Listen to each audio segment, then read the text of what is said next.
Guys, welcome back to the channel. So we're going to do a little what's in the bag this morning. We've not done one in a couple of weeks. We wanted to kind of touch on the ball striking machine that is Francesco Molinari.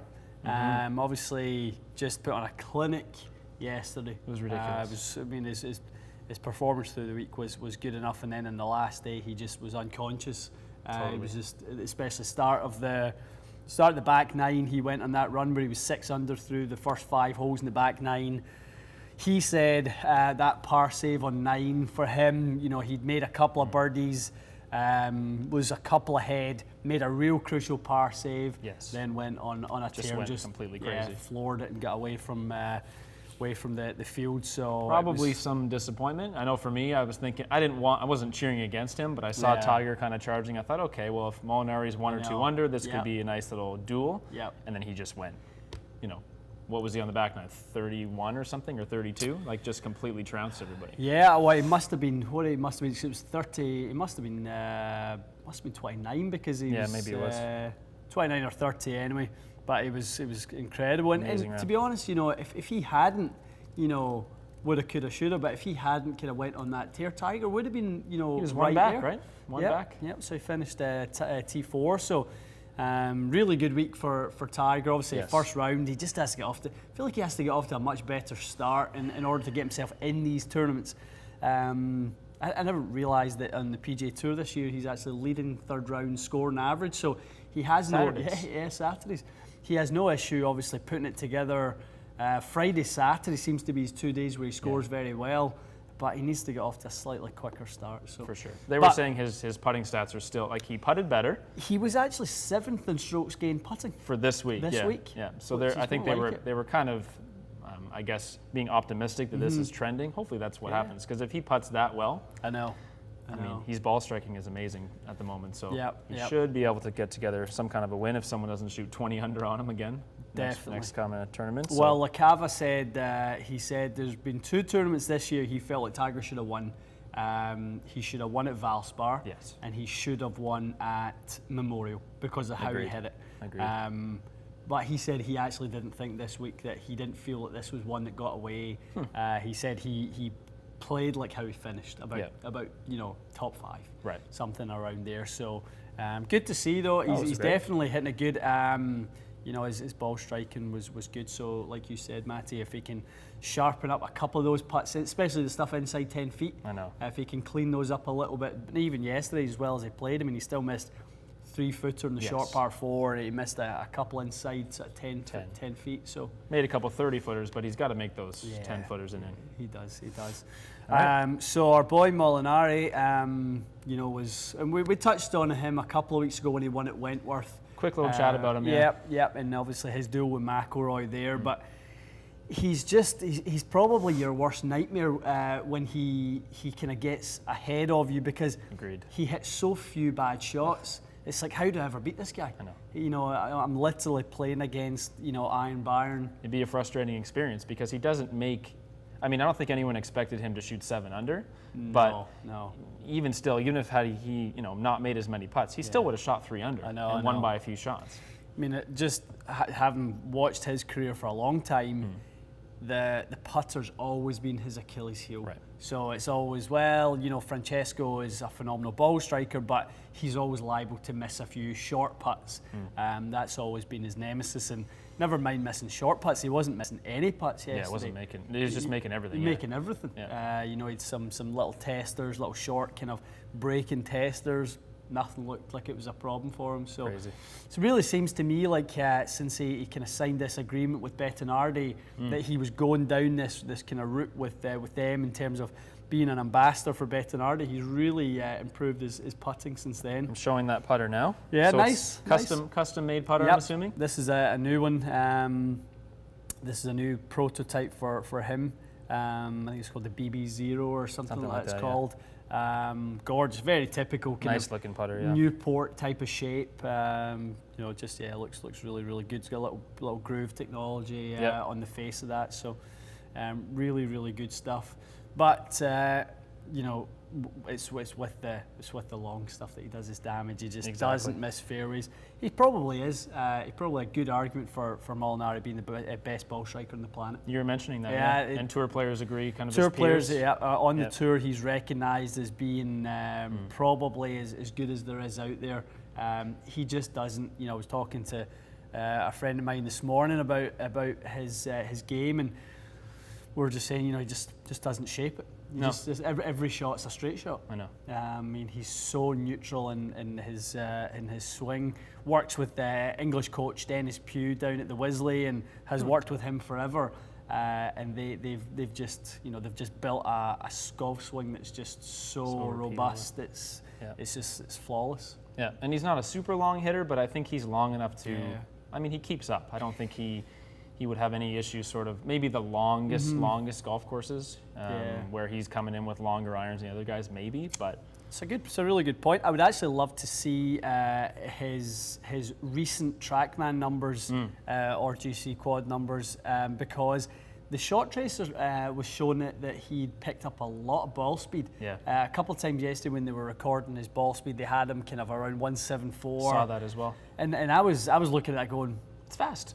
that's quicker than what Tiger was shifting at yesterday. I mean, he was kind of in the low mid 170s yesterday. I know. And Molinari's not that quick. No. Never has been that quick. I mean, even if you look at that golf swing that he has, it's not really a golf swing that's built for power. There's not a lot of ground force movement. No. It's more of a rotary golf swing that's designed to be super consistent. Right. So I don't see that in that swing. So I'm almost a little skeptical on whether those numbers are truly.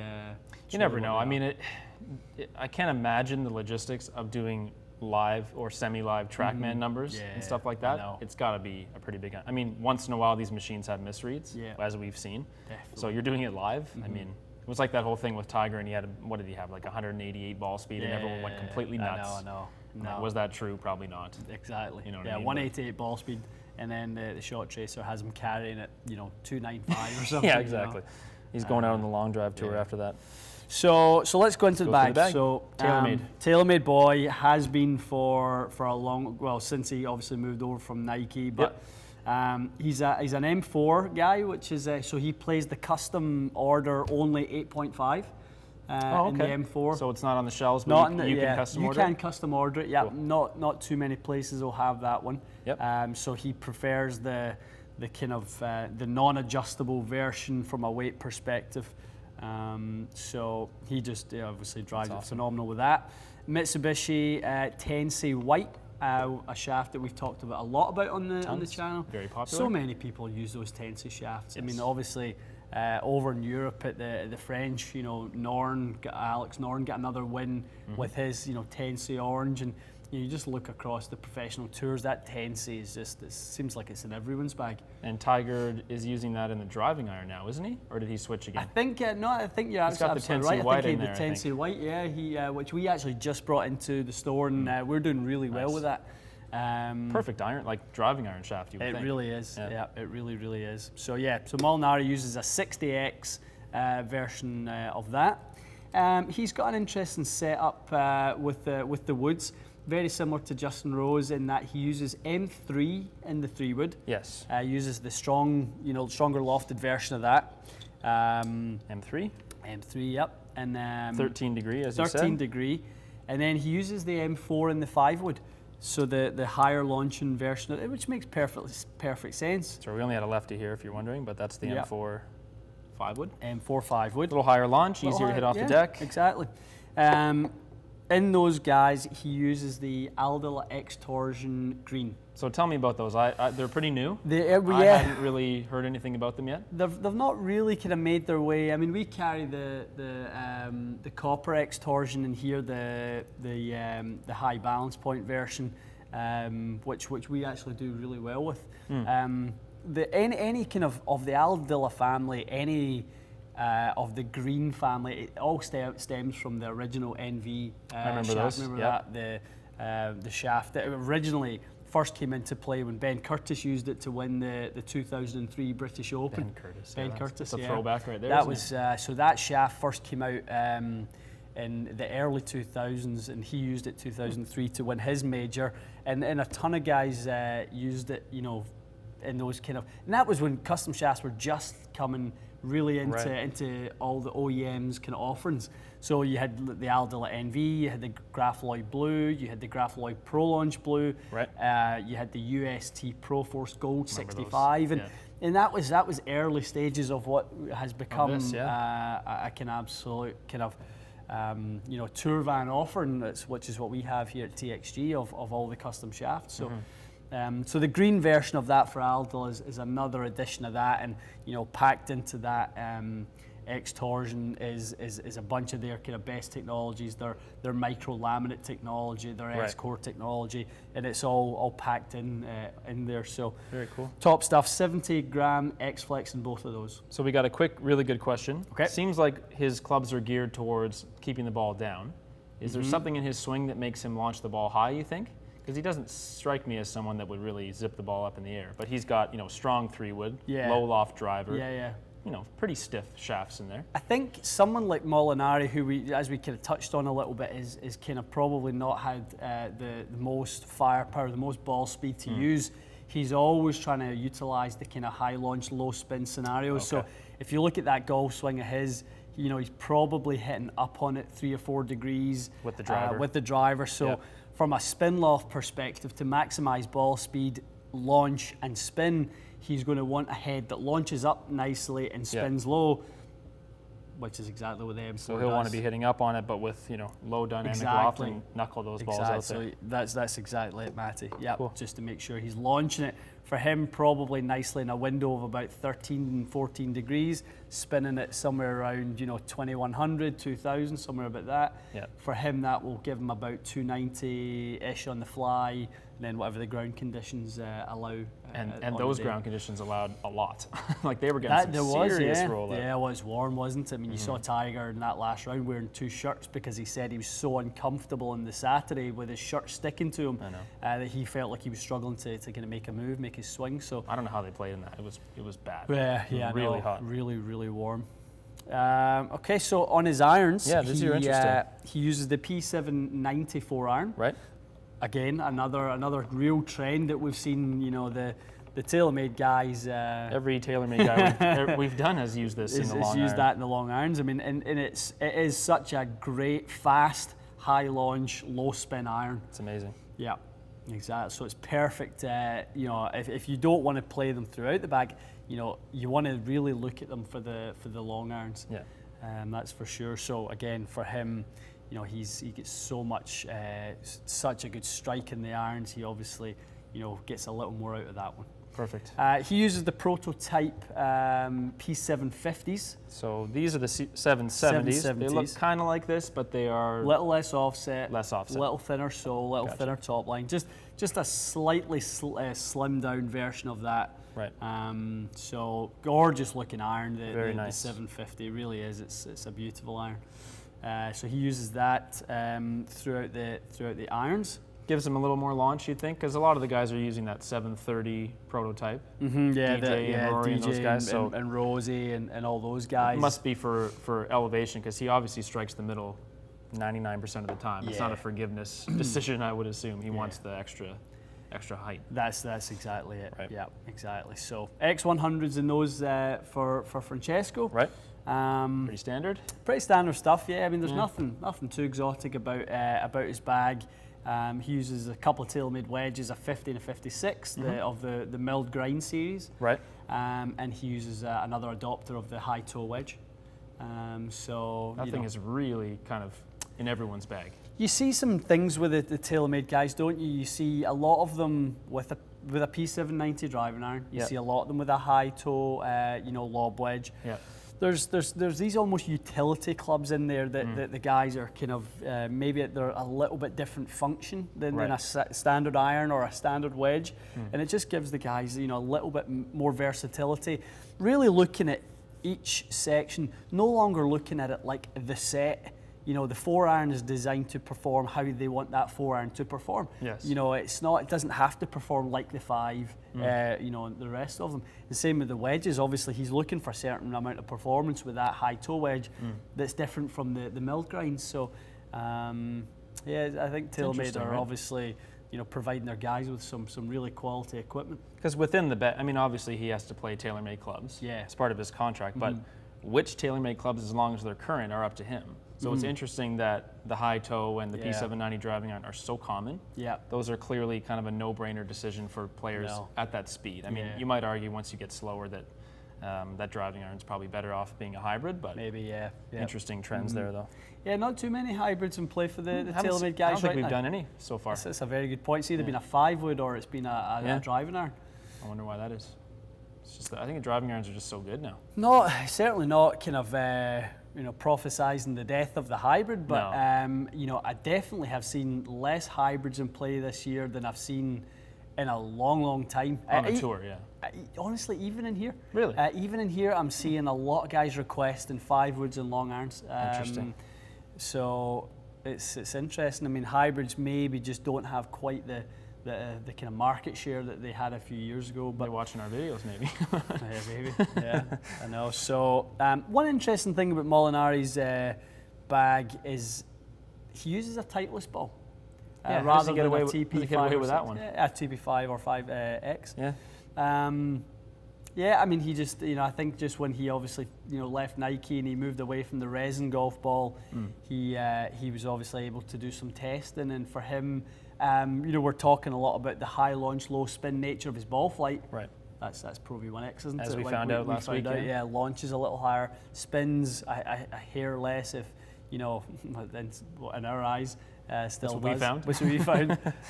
So, obviously it's a golf ball that he likes and gives him the feels that he wants, which is what we found, wasn't it? The biggest difference between the two balls was the feel from them. So I thought that was interesting for him. Cool. But yeah, it was a great tournament. I guess as you said, probably not the most interesting bag, but I think it was worth kind of touching on someone he's not an extreme speed player. So I think the makeup of his set is kind of interesting because he probably swings like 111 miles an hour, 112 in that window. I think yesterday it seemed to me like he was really feeling good with the whole thing, and he actually talked a little bit about it in his post round press conference of he talked about a couple of the really difficult tee shots, and he talked about how he just flushed them, and he's obviously felt so good about his swing yesterday. You really would need to be playing that level of golf. So on those days he's maybe get a little bit more output, maybe 115, 114. True.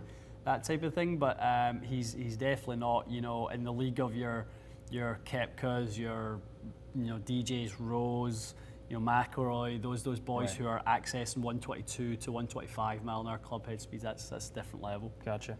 That's kind of a little segue into a video we will be doing. A little set composition video. We'll talk about different swing speeds, what kind of clubs make sense for you from wedge all the way to driver. It's been one I've really been excited to do for a while. We're going to do it today, actually. Okay, good. Yeah. I think that for you guys is something that isn't always thought about in terms of the pros and cons. Okay, when's the right time to go with an M4 5-wood over an M3 3-wood, and like hybrid or long iron or so on and so forth. It'd be really helpful, I think, for a ton of people. Yeah, there's a bunch of things to consider with wedges now being the way they are, irons going further than they've ever went before, all those sorts of things. Quick question about the wedge shafts. Yep, S400s. S400s. Yep, okay. S400s in those. Jim, yep, good point. Good question. Thanks for catching us. Tour issue S400, so...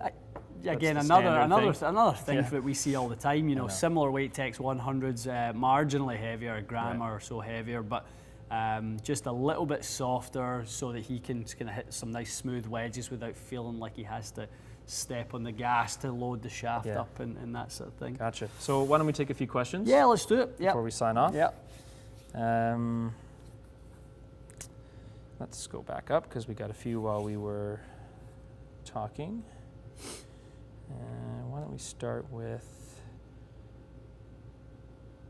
Yeah, let's talk about Tiger's putter for a minute. That's a good question. So he's tested a mallet before. Right. I remember with Nike. Was it a mallet? It was like a little mid mallet thing. That didn't stay for very long. No. What do you think? Like, why his speed control hasn't been good? I don't think. So do you think that going to, I would assume that little mallet thing that he's using from TaylorMade would be face and not face balance? It would be a little toe hang? It's got a little toe hang. It's got a little toe hang for sure. Tiger will, Tiger will, and it will never, in my opinion, putt any good with a face-balanced putter. Yeah. He rotates the putter way too much. And guys, you know, this is coming. And we keep promising the putter videos, but you know, a real deep explanation into why you may want to go face balance, why you may want to play a putter with toe hang, maybe, you know, 45 degrees of toe hang, why you might want to go full toe hang. Tiger rotates the putter at such a rate. I was actually talking with a teaching pro recently about Tiger and his stroke, and he'd actually mentioned that we were talking about the rate of rotation that Tiger has in his putting stroke, and you know, we were kind of looking back at when Tiger was putting at his best, how he was able to hit the putts with such little stroke, but made the ball go such a distance. Okay. Because the putter would rotate so much, so the energy he would create through rotation was actually so high relative to his kind of putter speed, the speed that he'd move the putter at. You know, he was able to get so much out of the golf ball, and you know, he will always putt with something with toe hang.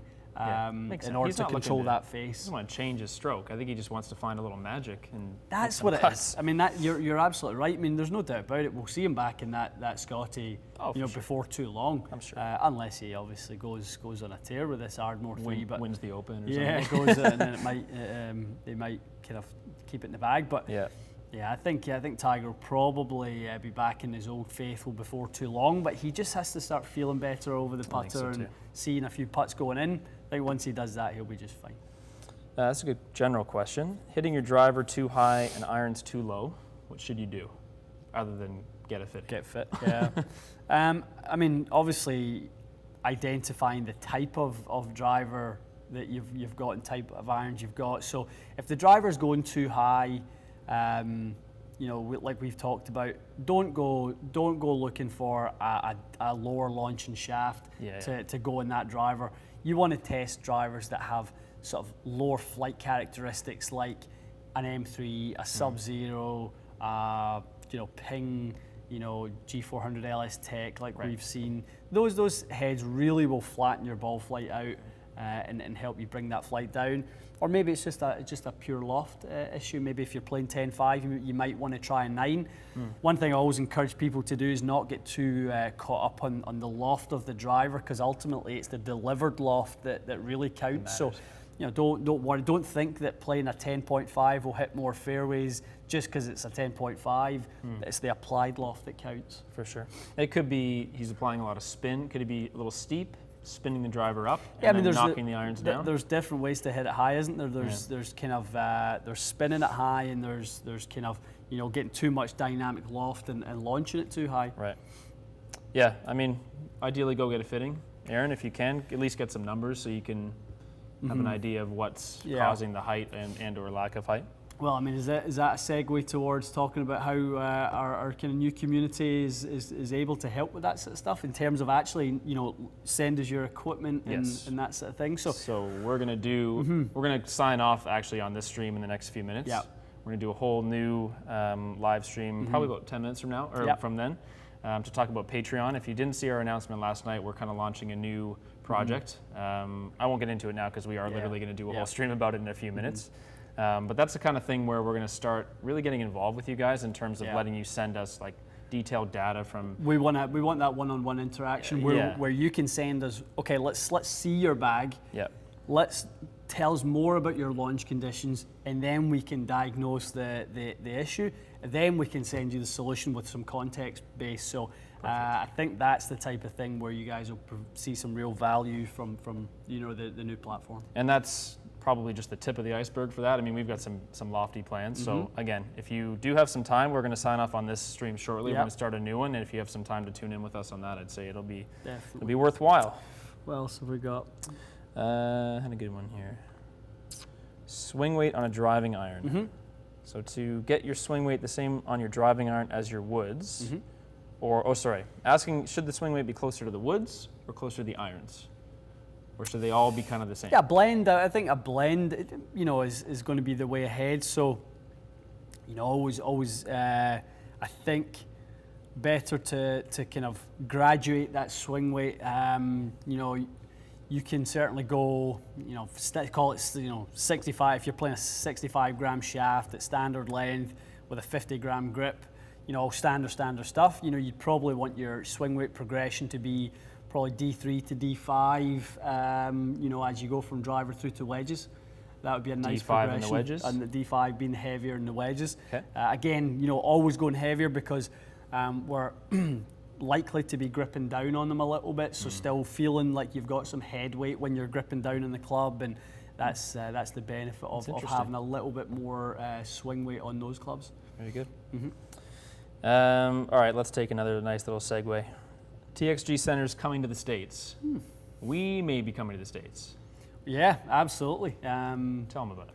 So we've been kind of thinking of all the different ways in which we can be more interactive, obviously on the YouTube channel, on Patreon, but we were really excited to get face-to-face, one-on-one, live with you guys. Live in person. Live in person. Yeah, we're actually going to take to the road, and we're going to have, probably 10 or so TXG live sessions around North America, where we'll be heading to California, to do 2 or 3, Texas, Florida, New York, and we'll be offering the opportunity to come out and spend the day with us at these clinics and kind of dive into club fitting. We'll talk about some of the things that we see in club fitting trends and all these things that we talk about all the time, but give us the opportunity to be more one-on-one and kind of cater the sort of sessions towards you guys. Absolutely. Yeah, and we actually just done a little tester run last week. We were for a charity event, which was great. I think it went well. It was good. We were down in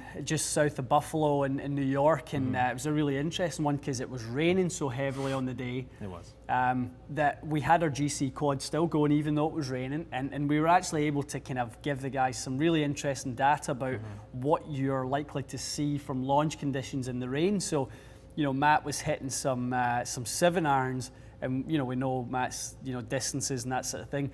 The ball was going, even though it was kind of a bit of a miserable day raining, the ball was going 10 yards further because he was spinning at about 2,000 RPMs less. Ridiculous, yeah. Because of the lack of friction. And then we got down into the wedges. Normally for Matt, he spins, you've seen from some of the wedge testing and ball testing videos, normally spins a sand wedge about 11,500. Matt was spinning his wedges around 3,000. They were just weird, like really weird knuckleballs. High launch, low spin, and that sort of thing. So these live sessions are going to give us the opportunity to kind of let you guys see what launch conditions are like. Ask us the questions. Be one-on-one with us, and it's going to be cool. It's going to be a lot of fun. Yeah. So, stay tuned for more details on that. We're going to do a couple in our neighborhood first. Probably post full videos on that. I want to film the whole thing so everyone can see it. And then we'll probably start to talk about locations. But in the meantime, if you guys want to leave us comments about areas you might want to see us come. I'm sure everyone's going to say their neighborhood, but good kind of general locations that would be good. Would you be interested in something like that? What kind of stuff would you want to do at a clinic like that with us? We'd love to hear your feedback. We're literally just planning this right now. So it would be awesome to get everyone's thoughts. We're going to do in the next kind of few weeks. We're going to do some local stuff. We're probably going to start here in the Toronto area and do 1 or 2 clinics here.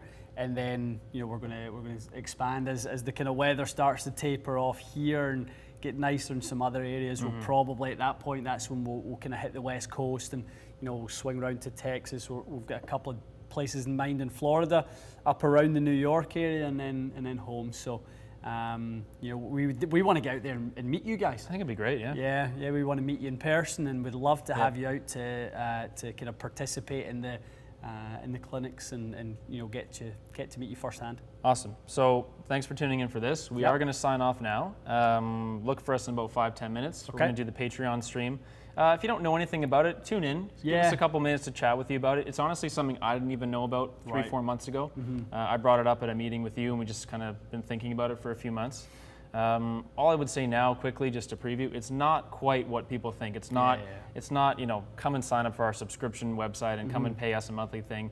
It's the spirit of it is a bit different. It's kind of more of a support network. It's a way for you guys to get involved and kind of be an influence in where this channel goes. we have some really lofty goals, some stuff we really want to achieve that's going to be amazing in terms of the videos we'll make.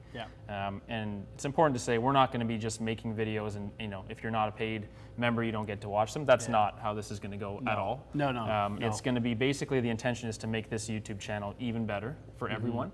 And if you want to kind of join on and help us out and support us, that's great. If not, I mean, we're still going to be doing the same stuff, if not better, right? Well, I think so. I think we're going to have more tools in our toolbox to provide even better content, and it's just going to allow us the ability to do the job even better and kind of really take the channel to the next level. We feel like we're maybe 20% of the way towards where we want to be. For sure. Maybe 20%. If we can get some other tools at our disposal, start to really look at shaft testing, ball testing, you know, access to, well, let's not give it away just yet. You got to tune in for that. Yeah, some really cool, we've been doing a little bit of research and some R&D type equipment that will allow us to take this thing to a whole new level, guys. We're really, really excited by it, and hopefully you guys are as well. And that's as Matt said, the spirit of the whole, you know, Patreon sort of community will be to let's do this thing together. Yep, awesome. So thanks again for tuning in. We're going to sign off, and please join us again in a few minutes. You'll see it on the channel homepage, a new stream just in a couple minutes. Perfect.